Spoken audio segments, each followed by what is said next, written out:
ସାଙ୍ଗମାନେ କଳ୍ପନା କରନ୍ତୁ, ଆପଣ ଜୀବନରେ କିଛି ବଡ଼ କରିବାକୁ ଚାହୁଁଛନ୍ତି। ଆପଣଙ୍କ ମନରେ ଗୋଟିଏ ସ୍ୱପ୍ନ ଅଛି, ଏମିତି ଗୋଟିଏ ସ୍ୱପ୍ନ ଯାହା ଆପଣଙ୍କ ଜୀବନକୁ ପୁରା ବଦଳେଇ ଦେଇପାରେ। କିନ୍ତୁ ଯେତେବେଳେ ଆପଣ ସେହି ସ୍ୱପ୍ନ ବିଷୟରେ ଲୋକମାନଙ୍କୁ କୁହନ୍ତି, ଲୋକମାନେ ହସିବା ଆରମ୍ଭ କରନ୍ତି। କେହି କହେ ତୋ ଦ୍ୱାରା ହବନି, କେହି କୁହେ ଏହା ହେଉଛି ବଡ଼ ଲୋକଙ୍କ କାମ, ତ ଆଉ କିଛି ଲୋକ ଆପଣଙ୍କ ପଛରେ ଆପଣଙ୍କୁ ନେଇ ମଜାକ କରନ୍ତି। ସେତେବେଳେ ଆପଣଙ୍କ ମନରେ ଗୋଟିଏ ପ୍ରଶ୍ନ ଆସେ, ହୁଏତ ମୁଁ ହିଁ ଭୁଲ, ହୁଏତ ମୋ ସ୍ୱପ୍ନ ଭୁଲ। କିନ୍ତୁ ଆଜିର ଏହି ଭିଡ଼ିଓରେ ମୁଁ ଆପଣଙ୍କୁ ଗୋଟିଏ ଏମିତି ସତ୍ୟ କହିବି, ଯାହାକୁ ଯଦି ଆପଣ ବୁଝିଯାଆନ୍ତି ତେବେ ଲୋକମାନଙ୍କ ଆଲୋଚନା ଆପଣଙ୍କୁ କେବେ ବି ଦୁର୍ବଳ କରିବନି, ବରଂ ସେହି ଆଲୋଚନା ଆପଣଙ୍କ ସଫଳତାର ଇନ୍ଧନ ହେଇଯିବ।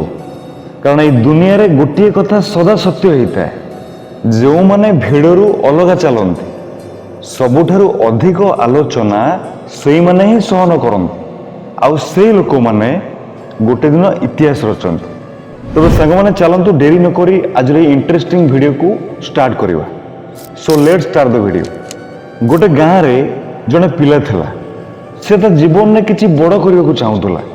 ତାର ସ୍ୱପ୍ନ ବହୁତ ବଡ଼ ଥିଲା, କିନ୍ତୁ ତା ଚାରିପାଖରେ ଥିବା ଲୋକମାନଙ୍କର ଚିନ୍ତାଧାରା ବହୁତ ଛୋଟ ଥିଲା।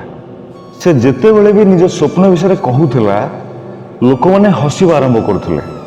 କେହି କହୁଥିଲେ ତୋ ଦ୍ୱାରା କିଛି ହବନି, ତ ଆଉ କେହି କହୁଥିଲେ ଏହା ହେଉଛି ବଡ଼ ଲୋକମାନଙ୍କ କାମ, ତୁ କାହିଁକି ସେ ମାୟାର ବାଇ ହେଉଛୁ କହିଲୁ। ଆଉ କିଛି ଲୋକ ତା ପଛରେ ତାକୁ ନେଇ ମଜାକ ମଧ୍ୟ କରୁଥିଲେ। ଧୀରେ ଧୀରେ ସେ ପିଲା ଭାବିବା ଆରମ୍ଭ କଲା, ହୁଏତ ମୁଁ ହିଁ ଭୁଲ, ହୁଏତ ମୋ ସ୍ୱପ୍ନ ହିଁ ଭୁଲ, ହୁଏତ ଲୋକମାନେ ଠିକ୍ କହୁଛନ୍ତି। କିନ୍ତୁ ଦିନେ ସେ ଗୋଟିଏ କଥା ବୁଝିଲା କି ଦୁନିଆରେ ଦୁଇ ପ୍ରକାର ଲୋକ ଥାନ୍ତି। ପ୍ରଥମରେ ସେଇମାନେ ଯେଉଁମାନେ କି ସ୍ୱପ୍ନ ଦେଖନ୍ତି ଆଉ ସେଇ ସ୍ୱପ୍ନକୁ ପୂରା କରିବା ପାଇଁ ପରିଶ୍ରମ କରନ୍ତି। ଦ୍ୱିତୀୟରେ ସେଇମାନେ ଯେଉଁମାନେ ନିଜେ କିଛି କରନ୍ତିନି, କିନ୍ତୁ ଯେଉଁମାନେ ଆଗକୁ ବଢ଼ିବାକୁ ଚେଷ୍ଟା କରନ୍ତି, ସେମାନଙ୍କୁ ରୋକିବାକୁ ଚେଷ୍ଟା କରନ୍ତି। ସାଙ୍ଗମାନେ ସତ କଥା ହେଲା, ଲୋକମାନଙ୍କ ଆଲୋଚନାର କାରଣ ଆପଣ ହେଇନଥାନ୍ତି, ବରଂ ସେମାନଙ୍କର ଭୟ ହେଇଥାଏ। ଯେତେବେଳେ କେହି ଭିଡ଼ଠାରୁ ଅଲଗା ରାସ୍ତାରେ ଚାଲିବା ଆରମ୍ଭ କରେ, ସେତେବେଳେ ଲୋକମାନେ ଅସୁବିଧା ଅନୁଭବ କରନ୍ତି। ସେମାନଙ୍କୁ ଲାଗେ ଯଦି ଏହି ଲୋକ ସଫଳ ହେଇଯାଏ, ତାହେଲେ ସେମାନଙ୍କର ଚିନ୍ତାଧାରା ଛୋଟ ବୋଲି ପ୍ରମାଣିତ ହେଇଯିବ। ସେଥିପାଇଁ ସେମାନେ କଥାରେ ତାଙ୍କୁ ରୋକିବା ପାଇଁ ଚେଷ୍ଟା କରନ୍ତି। ବହୁତ ସମୟରେ କ୍ରିଟିସାଇଜ୍ର କାରଣ ଈର୍ଷା ମଧ୍ୟ ହେଇଥାଏ। କାରଣ ପ୍ରତ୍ୟେକ ମଣିଷର ମନରେ କେଉଁଠି ନା କେଉଁଠି ଗୋଟିଏ ସ୍ୱପ୍ନ ଥାଏ, କିନ୍ତୁ ସେହି ସ୍ୱପ୍ନ ପଛରେ ଦୌଡ଼ିବାର ସାହସ ସମସ୍ତଙ୍କ ପାଖରେ ନଥାଏ। ଆଉ ଯେତେବେଳେ ଅନ୍ୟ କେହି ସେହି ସାହସ ଦେଖାଏ, ସେତେବେଳେ ଲୋକମାନେ ନିଜ ଦୁର୍ବଳତାକୁ ମନେ ପକାନ୍ତି। ସେତେବେଳେ ସେମାନେ କହନ୍ତି ଏସବୁ ବେକାର, ଏଥିରେ କିଛି ହବନି ମ। କିନ୍ତୁ ସତ୍ୟ ହେଉଛି ସାଙ୍ଗମାନେ, ଯେଉଁମାନେ ଜୀବନରେ କିଛି ବଡ଼ କରନ୍ତି ନା, ସେଇମାନେ ଆରମ୍ଭରେ ସବୁଠାରୁ ଅଧିକ ଆଲୋଚନା ସହନ କରନ୍ତି।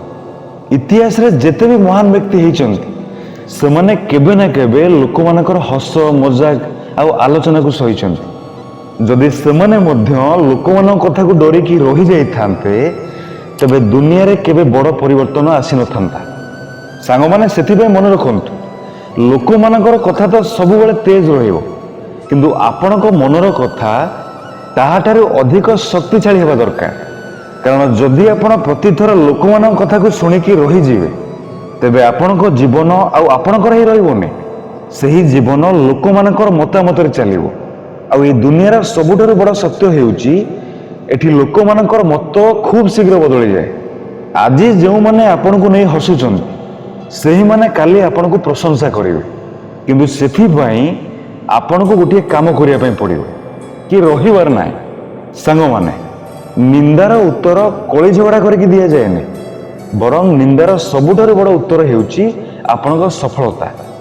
ଯେତେବେଳେ ଲୋକମାନେ ଆପଣଙ୍କ ନିନ୍ଦା କରିବେ, ସେତେବେଳେ ଦୁଃଖିତ ହେବେନି, ବରଂ ଏହାକୁ ଗୋଟିଏ ସଂକେତ ଭାବେ ନିଅନ୍ତୁ କି ଆପଣ କିଛି ଅଲଗା କରିବାକୁ ଚେଷ୍ଟା କରୁଛନ୍ତି। କାରଣ ପଥର ସେଇ ଗଛକୁ ମରାଯାଏ ସାଙ୍ଗମାନେ, ଯେଉଁ ଗଛରେ ଫଳ ଥାଏ। ଶୁଖିଲା ଗଛକୁ କେହି ଧ୍ୟାନ ମଧ୍ୟ ଦିଅନ୍ତିନି। ସେଥିପାଇଁ ଯଦି ଲୋକମାନେ ଆପଣଙ୍କର ଆଲୋଚନା କରୁଛନ୍ତି, ଆପଣଙ୍କର ନିନ୍ଦା କରୁଛନ୍ତି, ତେବେ ବୁଝିଯାଆନ୍ତୁ ଆପଣ ସଠିକ୍ ରାସ୍ତାରେ ଯାଉଛନ୍ତି। ହେଇପାରେ ଆଜି ଲୋକମାନେ ଆପଣଙ୍କୁ ନେଇ ହସିବେ, ଆପଣଙ୍କ ପରିଶ୍ରମକୁ ଛୋଟ ବୋଲି ଭାବିବେ, ଆପଣଙ୍କ ସ୍ୱପ୍ନକୁ ମଜାକ ବୋଲି କହିବେ। କିନ୍ତୁ ଯଦି ଆପଣ ନିରନ୍ତର ପରିଶ୍ରମ କରି ଚାଲିବେ, ହାର ମାନିବେନି ଆଉ ଆଗକୁ ବଢ଼ି ଚାଲିବେ, ତେବେ ସେହି ଲୋକମାନେ ଗୋଟେ ଦିନ ଆପଣଙ୍କ କାହାଣୀକୁ ପ୍ରେରଣା ଭାବେ ଅନ୍ୟମାନଙ୍କୁ କହିବେ। ସାଙ୍ଗମାନେ, ଜୀବନରେ ଆଲୋଚନା କେବେ ବି ବନ୍ଦ ହେବନି। ଫରକ କେବଳ ଏତିକି କି ଆପଣ ସେଥିରେ ଭାଙ୍ଗିଯିବେ ନା ସେଥିରେ ଶକ୍ତିଶାଳୀ ହେଇଯିବେ। ସାଙ୍ଗମାନେ, ଭିଡ଼ିଓର ଶେଷରେ ବାସ୍ ଏତିକି କହିବି କି ଯେଉଁଦିନ ଆପଣ ଆଲୋଚନାକୁ ନିଜର ଶକ୍ତି କରିନେବେ, ସେଇ ଦିନଠାରୁ ଆପଣଙ୍କର ପ୍ରକୃତ ସଫଳତା ଆରମ୍ଭ ହେବ। ଯଦି ଆଜିର ଏହି ଭିଡ଼ିଓଟି ଆପଣଙ୍କୁ ଭଲ ଲାଗିଥାଏ ତ ଏହାକୁ ଲାଇକ୍ କରନ୍ତୁ, ସେୟାର କରନ୍ତୁ, କମେଣ୍ଟ କରନ୍ତୁ ଆଉ ଆମ ୟୁଟ୍ୟୁବ୍ ଫ୍ୟାମିଲି ସହିତ ଯୋଡ଼ି ହେବା ପାଇଁ ଆମ ଚ୍ୟାନେଲକୁ ସବସ୍କ୍ରାଇବ୍ କରିକି ହିଁ ଯାଆନ୍ତୁ। ପୁଣି ଦେଖା ହେବ ଆଉ ଗୋଟେ ନୂଆ ଭିଡ଼ିଓରେ। ସେ ପର୍ଯ୍ୟନ୍ତ ମନେ ରଖିଥାନ୍ତୁ। ଧନ୍ୟବାଦ।